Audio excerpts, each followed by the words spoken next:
मान्यवर, ये 200 बार भी बहसकार करेंगे, एक भी अवैध घुसपैठियों को इस देश में हम वोट नहीं देंगे।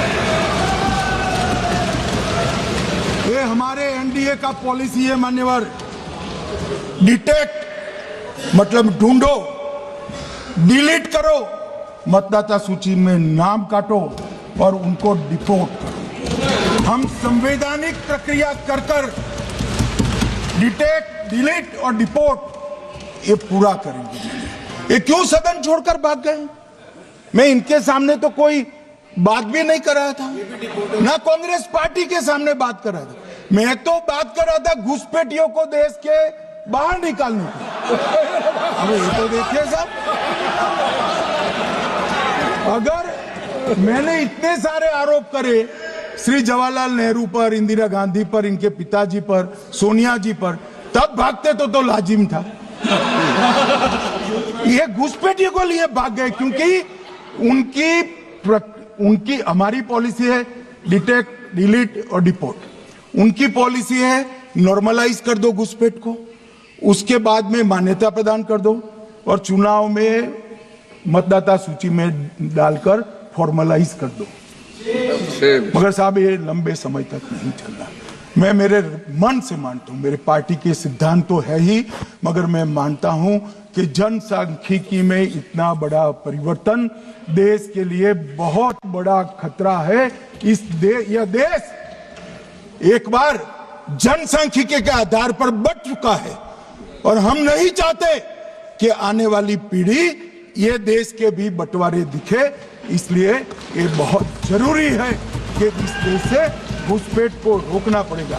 मान्यवर, ये कहते हैं कि घुसपैठ हो रही है, भारत सरकार की जिम्मेदारी नहीं है। मान्यवर, मैं आज बताना चाहता हूं, घुसपैठ हो रही है भारत बांग्लादेश की सीमा से।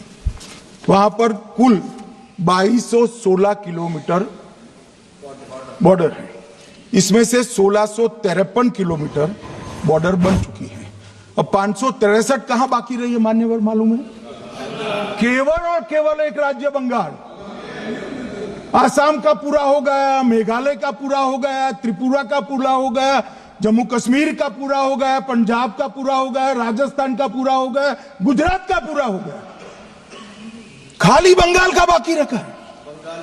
और मैं आज कहना चाहता हूं टीएमसी के लोगों को भी, ये राहुल जी के साथ में रहकर घुसपैठिया बचाओ यात्रा बिहार में निकली, साफ हो गए। आप भी घुसपैठियों को बचाओगे तो वहां भारतीय जनता पार्टी का विजय तय। मान्यवर, ये कहते हैं कि घुसपैठ क्यों हो रही? आप बॉर्डर नहीं बनाने देते, फेंसिंग नहीं करने दोगे, घुसपैठ नहीं होगी। फिर भी चलो, मैं पूछना चाहता हूं कि घुसपैठ होकर सबसे पहले घुसपैठिया कहां आता है? कहां आता है? तो गांव में आता है। पटवारी को मालूम नहीं पड़ता, गांव के थाने वाले को मालूम नहीं पड़ता। इसकी मतदाता सूची में नाम डालने के लिए आधार कार्ड कहां बनता है? वहीं बनता है। उसका राशन कार्ड कहां बनता है? बंगाल में बनता है। और मतदाता सूची में कौन सी मतदाता सूची में ऐड होता है? तो बंगाल में होते। आपकी कोई जिम्मेदारी नहीं है। मान्यवर, ये देश के भविष्य और सुरक्षा के साथ खिलवाड़ कर रहे। कभी कभार चुनाव तो जीत जाओगे घुसपैठियों के आधार पर, परंतु इस देश की सुरक्षा को आप ताक पर रखो। मैं आज कहना चाहता हूं मान्यवर, बिहार की जनता ने एक बहुत महान फैसला किया है घुसपैठिया बचाओ यात्रा के खिलाफ जनादेश दिया। और बंगाल भी ये करने जा रहा है मान्यवर, आने वाले दिनों में करेंगे, उनको मालूम नहीं। मान्यवर, मैं कल राहुल गांधी जी ने एक विषय कहा था कि सारी संवैधानिक संस्थाएं आपने करप्ट कर दी। मैंने पूरा बताया कि चुनाव आयोग की नियुक्ति के पहले क्या नियम थे। उन्होंने कहा कि महत्वपूर्ण पद पर आरएसएस की विचारधारा के लोग रख लिए जाते हैं, तो इसमें क्या आपत्ति है भाई? क्या इस देश में कोई कानून बना है कि आरएसएस की विचारधारा वाले हैं उनको कोई महत्वपूर्ण? अरे इस देश का प्रधानमंत्री आरएसएस की विचारधारा वाला है। इस देश का गृह मंत्री आरएसएस की विचारधारा वाला है और जनादेश से बनकर आए, आपकी कृपा से बनकर नहीं आए हैं मान्यवर। मगर उन्होंने क्या किया था वो मैं फिर बताना चाहता हूं। 1969 में इस देश का राष्ट्रपति का चुनाव हुआ। 1969 में इंदिरा जी अपनी पार्टी के अंदर ही संघर्ष करती थी। पार्लियामेंट्री बोर्ड ने राष्ट्रपति के चुनाव के प्रतिनिधि के रूप में कांग्रेस पार्टी का अधिकृत उम्मीदवार बनाया श्री संजीव रेड्डी को, और इंदिरा जी ने प्रधानमंत्री रहते हुए अपने पार्टी के मैंडेट को ही डिफाई कर कहा कि राष्ट्रपति का चुनाव में वोटिंग अंतर आत्मा की आवाज से करनी चाहिए, और उन्होंने श्री वीवी गिरी को प्रत्याशी बनाया मान्यवर। और फिर हुआ क्या, अल्पमत में थी वो। संजीव रेड्डी जी के वोट ज्यादा थे।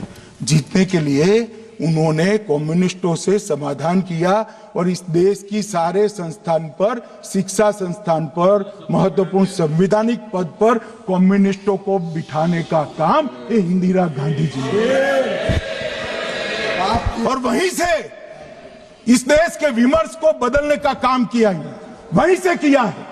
वामपंथी विचारधारा इस देश के प्रकृति को, इस देश के स्वभाव को, इस देश की जनता को स्वीकार्य नहीं है, और इसीलिए वामपंथी लुप्त हो गए मान्यवर। उन्होंने इस देश के युवा धन को वामपंथी विचारधारा पर डाइवर्ट करने का काम किया है, जो 2014 से फिर से नरेंद्र मोदी जी ने इसको एक अच्छी तरीके से, लोकतांत्रिक तरीके से परिष्कृत करने का काम कर रहे हैं मान्यवर। और ये कह रहे हैं कि आरएसएस के विचारधारा वालों को रखते हैं। कोई ऐसा कानून नहीं है मान्यवर कि आरएसएस की विचारधारा वाला व्यक्ति कोई, आरएसएस की विचारधारा क्या है? देश के लिए मरना ही आरएसएस की विचारधारा है। देश को समृद्धि के परम शिखर पर ले जाना ही आरएसएस की विचारधारा है।